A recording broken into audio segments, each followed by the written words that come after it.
சித்திரை 1 பொறந்தாச்சு. எங்கேயாவது கோயிலுக்கு போணும். ஆனா, இந்த முறை ரொம்ப நாளா ஆசைப்பட்ட ஒரு இடத்துக்கு போலாம் அப்படின்ட்டு கிளம்பியாச்சு. போகும்போது கையில குரல் பாக்ஸோட கார்ல குரல கேட்டுட்டே நான் போனேன். எங்க போனேன்னு கேட்குறீங்களா? இதோ பாருங்க.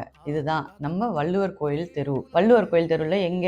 நேரா பார்த்தோம் அப்படின்னா, நம்ம வள்ளுவர் கோயில். ஆமாங்க. மயிலாப்பூர்ல வள்ளுவர் அவதரித்த திருத்தலம் அப்படின்னு சொல்லிட்டு வள்ளுவர் கோயில் ஒண்ணு இருக்கு. அந்த கோயிலுக்கு தான் நான் போயிருந்தேன். அங்க போன உடனே எனக்கு பயங்கர ஆச்சரியமா இருந்தது. அவ்ளோ நீட்டா, அவ்ளோ கிளீனா, ரொம்ப அமைதியான ஒரு இடம். ரொம்ப சூப்பரா இருந்தது.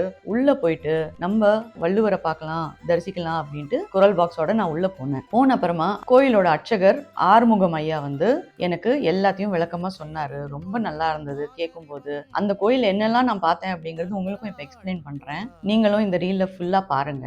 முதல்ல போன உடனே அங்க வந்து வள்ளுவர் வந்து மூலஸ்தானத்துல இருந்தாரு. அதை தாண்டி அப்படியே அவரை தரிசிச்சுட்டு வரும்போது அங்க வந்து வாசுகி அம்மா இருந்தாங்க. வாசுகி அம்மாவை தாண்டி வரும்போது அங்க வள்ளுவர் அவங்க அப்பா அம்மாவோட இருந்தாங்க. அவங்க அம்மா பேர் வந்து ஆதி, அவங்க அப்பா பேர் வந்து பகவான். சோ அவர் வந்து எழுதின முதல் குறள், அதாவது அகர முதல் எழுத்தெல்லாம் ஆதி பகவான் முதற்றே உலகு அப்படிங்கறதுல அவங்க அப்பா அம்மாவை குறிப்பிடுறாரான்னு எனக்கு தெரியல. பட் இருந்தாலும் ரொம்ப நல்லா இருந்தது பார்க்கும்போது. ரொம்ப சந்தோஷமா இருந்தது. அந்த இடத்துல இலுப்ப மரத்துக்கு கீழே தான் அவர் பிறந்தாரு அப்படிங்கறது அவர் சொல்லிட்டு இருந்தார் நம்ம அர்ச்சகர். அங்க வந்து வள்ளுவர் சிலையும் அவங்க அப்பா அம்மாவையும் வச்சிருந்தாங்க. அங்க வந்து வள்ளுவர் குழந்தையா அவங்க அம்மா கையில வச்சிருக்கிறத பார்த்தேன்னா, ஸோ அதை தாண்டி நான் போகும்போது அங்க வந்து ஒரு பெரிய கிணறு இருந்தது. அந்த கிணறு என்ன அப்படின்னு கேட்கும்போது அவர் சொல்லிட்டு இருந்தாரு, நம்ம வாசுகி அம்மா வந்து அங்கதான் வந்து தண்ணி வந்து இறைச்சிட்டு இருந்தாங்க. அப்போ வள்ளுவர் ஐயா கூப்பிடும்போது அதை அப்படியே விட்டுட்டு வந்தப்போ அப்படியே நின்றுட்டு இருந்தது. அந்த கிணறு நம்ம நிறைய பேர் கேள்விப்பட்டிருப்போம். நான் அதை அப்பதான் நேர்ல பார்த்தேன். கிட்டத்தட்ட ஒரு 2000 வருஷம் பழமையான கிணறு. பார்க்கும்போது ரொம்ப பிரமிப்பா இருந்தது எனக்கு. அவ்வளவு நீட்டா மெயின்டைன் பண்ணிட்டு இருந்தாங்க.